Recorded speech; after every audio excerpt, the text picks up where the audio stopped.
दिखाई दे उसे तूफान कहते हैं। कि ये जो दीवार का सुराग है साहब, कि ये जो दीवार का सुराग है साहब, चीन अमेरिका पाकिस्तान साजिशों का हिस्सा है, मगर हम इसे अपने घर का रोशनदान कहते हैं, अपने घर का रोशनदान कहते हैं। परम सम्मान्य मुख्य अतिथि जी, प्रधानाचार्य जी, मेरे देवतुल्य गुरुजनों और मेरे प्यारे मित्रों, मैं गिन्नी गौतम क्लास 10 से आप सभी के सामने देशभक्ति और राष्ट्र प्रेम के निर्माण पर अपने कुछ विचार साझा करना चाहूंगी।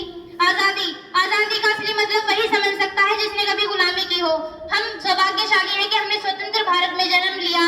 यूं तो आजादी के लिए 1857 में ही जल चुकी थी, जो वृषाण बनकर हमारे भारत को आजाद कराई।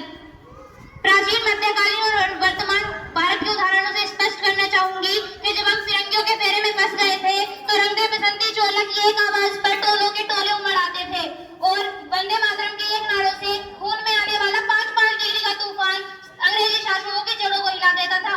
तो उस समय देश बलिदान मांगता था, उस समय देश मिट जाने को, मर जाने को, फांसी चढ़ जाने को कहता था। तो वो लोग भी अपनी देशभक्ति साबित कर रहे थे। ये उस दौर की देशभक्ति की कसौटी थी।